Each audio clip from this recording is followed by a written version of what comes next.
आज का प्रश्न आपके एग्ज़ाम के लिए बहुत ही इम्पोर्टेंट होने वाला है, क्योंकि आज मैं ऐसे साइंस के क्वेश्चन लेकर आया हूँ जो आपके एग्ज़ाम में पूछे जाने के बहुत ही ज़्यादा चांसेस हैं। इसलिए वीडियो पे अंत तक बने रहिएगा, एक भी क्वेश्चन मिस नहीं कीजिएगा। हो सके मिस किया हुआ क्वेश्चन ही एग्जाम में पूछ ले।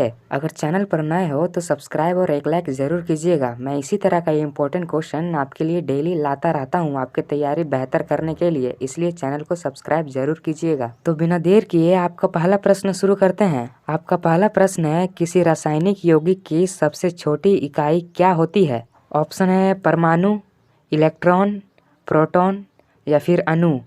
इसका सही आंसर हो जाएगा ऑप्शन नंबर डी, अणु। किसी रासायनिक यौगिक की सबसे छोटी इकाई अणु होती है।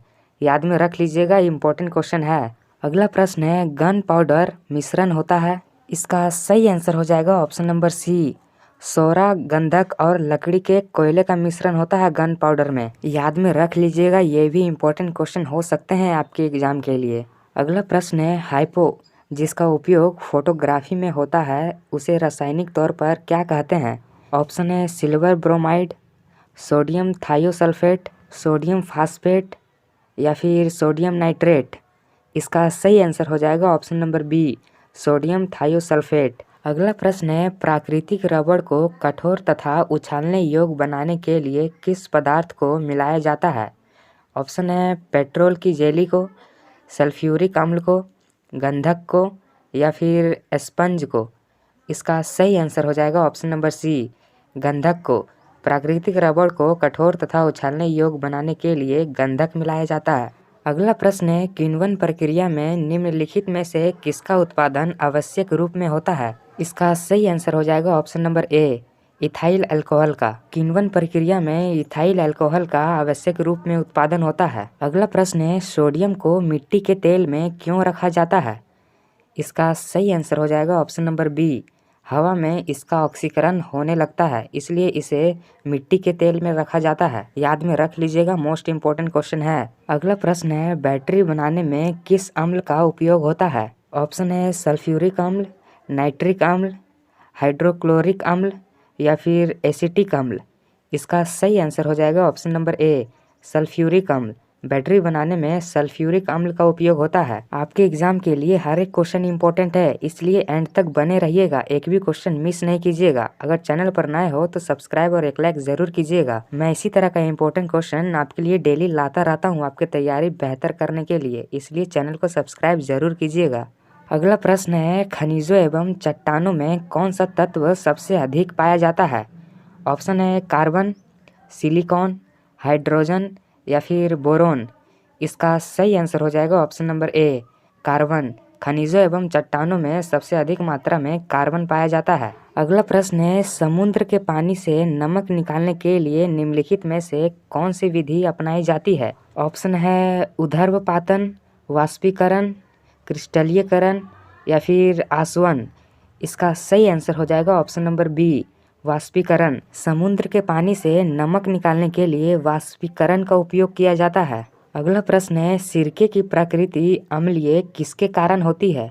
ऑप्शन है साइट्रिक अम्ल के कारण, सल्फ्यूरिक अम्ल के कारण, हाइड्रोक्लोरिक अम्ल के कारण या फिर एसिटिक अम्ल के कारण। इसका सही आंसर हो जाएगा ऑप्शन नंबर डी, एसिटिक अम्ल के कारण। सिरके की प्रकृति अम्लीय एसिटिक अम्ल के कारण होती है। अगला प्रश्न है, निम्नलिखित में से कौन सी गैस वायुमंडल में नहीं होती है? ऑप्शन है नाइट्रोजन, हीलियम, क्लोरीन, क्रिप्टन। इसका सही आंसर हो जाएगा ऑप्शन नंबर सी, क्लोरीन।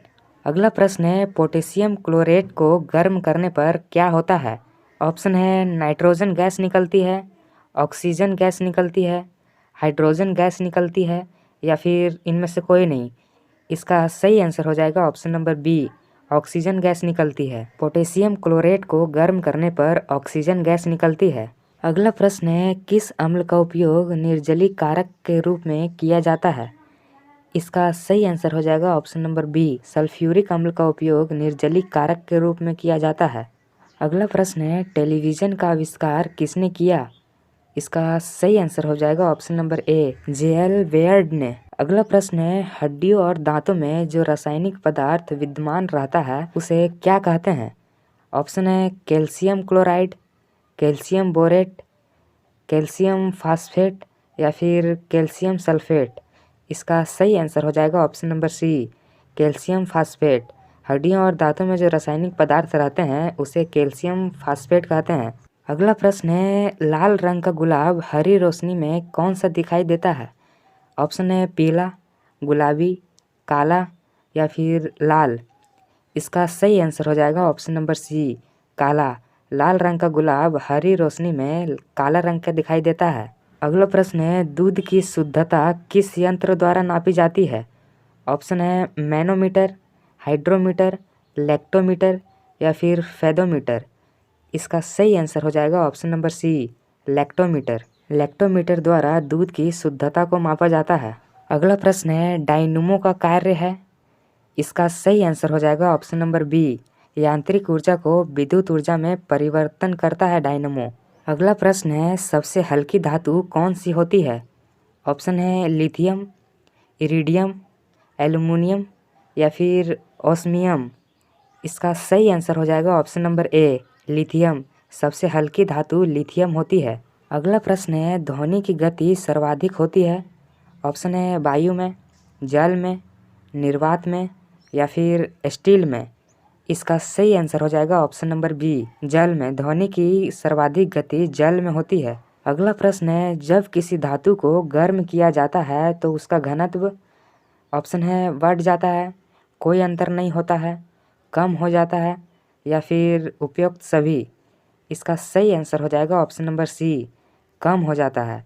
जब किसी धातु को गर्म किया जाता है तो उसका घनत्व कम हो जाता है। तो आज के लिए बस इतना ही। मिलते हैं किसी नेक्स्ट वीडियो में इम्पोर्टेंट क्वेश्चन के साथ। अगर चैनल पर नए हो तो सब्सक्राइब और एक लाइक ज़रूर कीजिएगा और अपने दोस्तों के साथ भी शेयर कर दें ताकि उनका तैयारी बेहतर हो। तो मिलते हैं किसी नेक्स्ट वीडियो में इम्पोर्टेंट क्वेश्चन के साथ।